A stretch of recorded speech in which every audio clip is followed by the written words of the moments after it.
오늘 본문 말씀은 특히 레위기 22장은 이 성물과 제물에 대한 규례에 대해서 말씀하고 있습니다. 그 중에서 오늘 본문은 바로 이 성물에 대해서 말하고 있습니다. 이 성물은 우리가 잘 아는 것처럼 성전에서 다루는 모든 기물을 우리는 성물이라고 이야기하고 있습니다. 바로 그 성물을 우리는 어떻게 다루고 먹고 드려야 되는가에 대한 말씀이 바로 오늘 본문의 말씀인 것입니다. 여러분, 그렇다면 성물은 어떻게 다루어야 하는가? 오늘 본문 2절 말씀에 보면 아론과 그의 아들들에게 말하여 그들로 이스라엘 자손이 내게 드리는 그 성물에 대하여 스스로 구별하여 라는 말씀이 있습니다. 그러니까 이 성물은 항상 어떻게 해야 됩니까? 구별하여 드리는 것이 가장 하나님 보시기에 기쁘시고 아름다운 것이다 라고 말씀하고 있는 것입니다. 그 구별이 되어야만이 하나님의 이름을 욕되게 하지 않는 것이에요.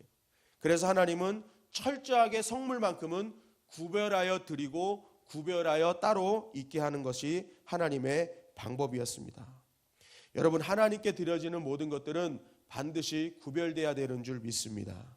준비되어야 되고 깨끗해야 되고 이런 것들을 하나님께 구별하여 드릴 때 그것을 하나님께서 귀하게 받으시고 기뻐 받으시는 것입니다. 여러분, 이 구별이라는 이것이 바로 성도의 바로 시작됨이라는 거예요. 그러니까 내가 구별하지 않으면 나는 성도가 아닌 것입니다. 하나님의 자녀가 아닌 것이에요. 그러니까 나의 삶이나 시간이나 모든 것들, 하나님께 드려지는 모든 것들이 모든 것이 다 먼저는 구별되어야 하는 것입니다. 여러분, 신자와 불신자의 가장 큰 차이도 바로 이 구별에서 시작되는 것이죠. 성도라 불리는 우리 신자들은 어떻게 합니까? 날짜도 구별하잖아요. 그래서 평일과 주일은 완전히 다르잖아요. 주일을 어떻게 합니까? 주님의 날이라고 해가지고 나를 위해서 살지 않고 누구를 위해서 삽니까? 주님을 위해서 삽니다. 그러나 불신자들은 평일과 주일, 일요일이라고 부르죠. 일요일과는 아무런 다른 게 없어요. 똑같습니다. 일요일도 쉬지만 나를 위해서 쉬는 거예요. 누군가를 위해서 하는 게 아니라 나를 위해 쉬고 나를 위해 뭔가 재정비합니다. 그러나 하나님의 백성들은 하나님의 날이라고 해서 따로 구별하여 하나님을 위해 산다는 거예요. 여러분, 우리나라의 이 대예배 하면은 시간이 몇 시예요? 대예배라고 했을 때 가장 머릿속에 드는 시간이 11시입니다. 여러분, 왜 11시가 우리나라의 대예배 시간으로 굳혀졌을까요? 하나님이 11시에 예배를 드려라 라고 하신 적도 성경에 없어요. 그런데 우리 선조들이 생각할 때 농업국가였던 우리나라가 최고의 그런 어떤 농사의 최고의 시간, 전성기의 시간을 11시로 봤답니다. 그래서 우리가 생각하는 최고의 시간을 하나님께 구별하여 드린다고 해서 11시를 가장 귀한 예배의 시간으로 만들었다는 거예요. 그러니까 11시 가장 좋은 시간을 하나님께 구별하여 드린 시간이 11시였다는 것입니다. 그러니까 그 11시의 예배가 우리나라의 그런 어떤 대예배가 될 수 있었던 것이죠.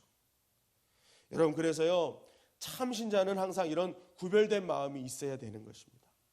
그래서 예배를 드릴 때에도 주일 아침에 허겁지겁 준비하는 것이 아니라 구별된 날, 그냥 미리 띄워놓은 날이기 때문에 나는 항상 전날에 준비할 수 있어야 되는 것입니다. 컨디션도 최고의 컨디션으로 준비해 놔야 되고 어떤 모든 일정들도 다 토요일까지 다 마무리하고 주일날에는 오직 주님만을 위해서 살아가는 그러한 준비 단계가 반드시 필요하다는 것입니다. 그래서 사실은 일부 예배, 우리가 11시 예배가 가장 중요한 시간이라고 얘기하지만 일부 예배, 9시 예배, 우리 교회 같은 경우는 9시 예배에 참석하시는 분들이 굉장히 중요합니다. 왜냐하면 그분들은 미리 준비하신 분들이잖아요. 미리 준비해서 와서 일부 예배를 통해서 어떻게 합니까? 11시 예배의 영적인 길을 열어놓는 거잖아요.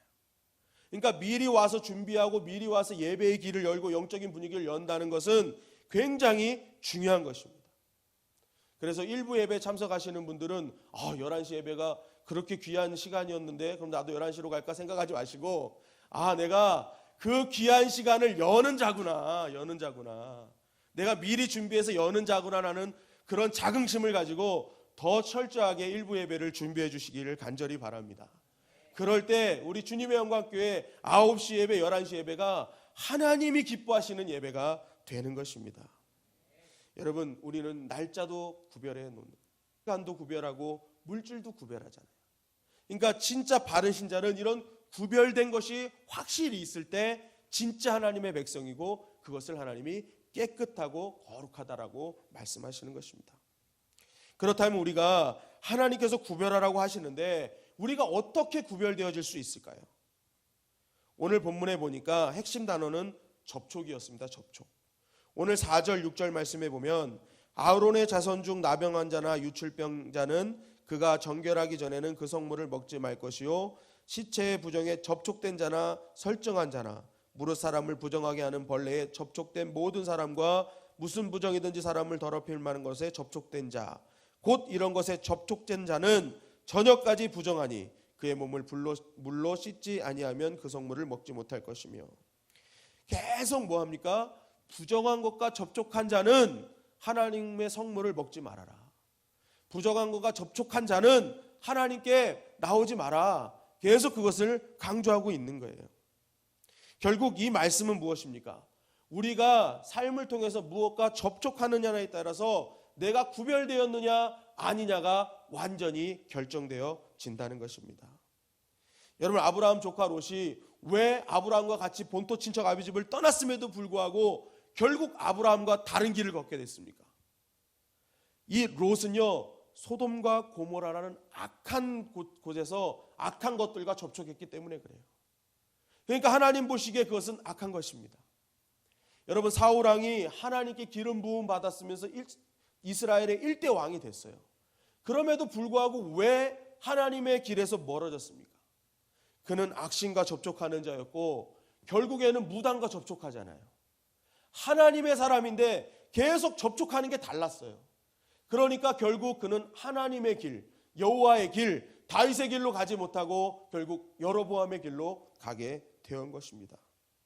그러나 다윗의 아들이었던 넷째 아들 아도니아는 다윗을 배반하여 쿠데타를 일으켰어요. 죽을 죄를 졌어요. 그러나 그런 상황 속에서도 하나님 제단에 나 제단불 잡으니까 그는 살게 된 줄 믿습니다. 무엇인가를 접촉하느냐에 따라서 우리의 인생이 완전히 달라지는 거예요. 결정이 되는 거예요. 혈루증 앓던 여인이 예수님의 옷자락에 접촉하니까 그는 사는 역사가 일어났잖아요. 그러니까 내가 지금 현재 내가 무엇과 접촉하느냐에 따라서 우리의 인생과 믿음이 완전히 구별되고 완전히 달라지게 된다는 것입니다. 그렇기 때문에 참 성도는 항상 말씀과 접촉해야 될 줄 믿습니다. 항상 기도를 통해 성령과 접촉하고 예배를 통해 하나님과 접촉하는 인생이 돼야 되는 것입니다. 나의 삶 속에서 하나님과 자꾸만 말씀으로 접촉하고 기도를 통해 성령으로 접촉할 때 우리의 영과 삶은 살아나는 역사가 일어나게 될 줄 믿습니다. 어제 하루 나는 무엇과 접촉하며 사셨습니까? 여러분 오늘 우리에게 이러한 영적인 접촉이 날마다 일어나기를 간절히 바랍니다. 말씀을 통해 하나님과 접촉하고 기도를 통해 성령님과 접촉할 때 우리는 살게 될 줄 믿습니다. 그리고 한 가지 더 부탁드리는 것이 있다면 내가 오늘 예배를 통해 하나님과 접촉해서 내가 기도를 통해 성령님과 접촉해서 내 영이 살고 내가 모든 것이 살아났다면 나 역시도 세상에 나가 죽어가는 자들과 접촉해야 될 줄 믿습니다. 산 내가 정말 내가 하나님의 영으로 살아있는 내가 죽어가는 자들과 접촉하여 그들을 살려낼 때 그것을 가장 하나님이 귀하게 여기시는 줄 믿습니다. 내가 죽어가는 자에게 하나님의 생명력을 가지고 접촉하면 그들도 살아나고 회복되고 놀라운 역사를 경험하게 되는 것입니다. 주일 저녁에 저희 큰아버지께서 중환자실에 입원했다는 이야기를 듣고 급히 이제 중환자 병원으로 갔습니다. 우리 큰아버지가 제가 어렸을 때 기억하면은 정말 선하신 분이에요. 본인이 말씀하실 때도 내가 법 없이도 살았다라고 얘기할 정도로 굉장히 선하시고 인자하신 분이십니다. 그런데 가만히 생각해 보니까 내가 법 없이도 살았어라고 하시는 분들이 예수님 믿기가 쉽지 않더라고요. 나같이 선하게 산 사람이 천국에 가지 못하면 그건 잘못된 거라고. 예전에 건강하실 때 그런 얘기를 저한테 하신 적이 있습니다. 그래서 제가 말씀을 드려도 영접을 시키려고 해도 전혀 귀가 안 열리시니까 제가 성경책 한 권을 이렇게 이제 선물해 드리고 그래도 혼자 읽어보세요 하고 이제 이렇게 드리고 온 적이 있는데 아무튼 그렇게 이제 본인의 의가 강하신 분들은 사실 예수님을 믿기가 쉽지 않거든요. 그런데 이번에 이제 중환자실에 입원하셨다고 가서 봤는데 이전과의 그런 겉의 외모가 이전과의 그런 인자하신 모습과는 너무 달랐어요. 그런데 그 마음을 다 이렇게 가슴을 만지는데 말도 못하시고 전혀 미동도 안 하셨대요. 저희 아버지 말씀 들어보면. 근데 제가 이렇게 가서 이제 큰아버지 이렇게 이제 가슴에 손을 얹고 이렇게 계속 이제 있는데 큰아버지가 이렇게 이제 눈을 뜨시면서 우시더라고요. 우시면서 이제 딱 있는데 제가 이제 큰아버지한테 그때 영접 기도를 해드렸습니다. 저는 큰아버지와 같이 천국에서 꼭 만나고 싶어요. 큰아버지 저 천국에서 기다려 주세요 하고 이제 예수님을 영접시켜서 예수님이 당신의 구원자이심을 믿으십니까? 믿으시면 한번 손가락에 힘을 줘보세요. 말씀을 못 하시니까. 그런데 억지로라도 손을 내서 힘을 주시는 것을 느꼈습니다. 그러니까 귀는 다 듣고 계시니까. 그래서 제가 얼마나 감격의 눈물을 흘렸는지 몰라요. 그래서 이 말씀을 준비하면서 그랬습니다. 먼저는 하나님께 감사했어요. 우리 큰아버지가 예수님 영접해서 감사했고 또 한 가지 감사한 건 제가 예수님과 만나서 생명 있는 자로 살게 하심을 감사합니다. 기도했어요. 왜냐하면 제가 예수님을 만나지 않고 생명에 접촉된 자가 아니라면 제가 어떻게 큰아버지에게 천국을 소개하고 예수님을 소개할 수 있었겠습니까? 여러분 안에 있는 생명력이 정말로 하나님을 위해서 사용되기 시작한다면 그 생명력을 통해 다른 자가 분명히 살아나는 역사가 일어나게 될 줄 믿습니다. 그게 접촉의 힘이라는 거예요. 여러분, 이 정말 부족한 목사 아닙니까? 이제 나이도 40밖에 안 된 젊은 목사 아닙니까? 그런데 제가 가끔 이렇게 전화를 드리면은 신방 전화를 드리면 그것에 너무 감사하고 정말 제가 아무것도 안 했는데도 불구하고 정말 제가 다시 한번 회복된 것 같아요. 정말 살아날 것 같아요. 희망의 그런 어떤 메시지를 저에게 주시면서 말씀하시는 분들이 많이 있대요. 여러분 그게 왜 그렇습니까? 서로 간에 성령이 접촉이 있었던 거예요. 제가 한 게 아니라 저의 그런 전화를 통해서 성령께서 접촉해 주신 거예요. 하나님께서 접촉해 주신 거예요. 여러분 설교할 때도 마찬가지 아닙니까? 제가 젊은 목사가 무슨 설교가 좋겠습니까? 그런데 이 개떡 같은 설교를 성령께서 어떻게 하는 거예요? 찰떡같이 알아듣게 하시는 거예요. 그러니까 개떡같이 했는데 받아들인 성도님은 성령께서 어로 받아들이게 하시는 거예요. 어로 드리게 하시는 거예요. 그러니까 이게 다 하나님께서 접촉하시면 그런 놀라운 역사 일어나는 거예요. 근데 개중에는 제가 했는데 아로 들으시는 분들이 그대로 있어요. 그런 분들은 성령의 도우심을 간구하시길 바랍니다. 그래서 어로 들을 수 있도록 예. 저는 아로밖에 설명을 못 하거든요. 인간이기 때문에. 그러니까 저의 아의 설교를 어로 바꿔주시고 은혜로 바꿔주신 건 성령님이시고 하나님이시잖아요. 그러니까 우리가 성령과 접촉하고 하나님과 접촉할 때 비로소 정말 하나님의 그 놀라운 생명 역사가 일어나게 되는 것입니다. 여러분 오늘 이 말씀을 꼭 기억하십시오. 내가 오늘 성령님과 접촉해야지. 하나님과 접촉해야지.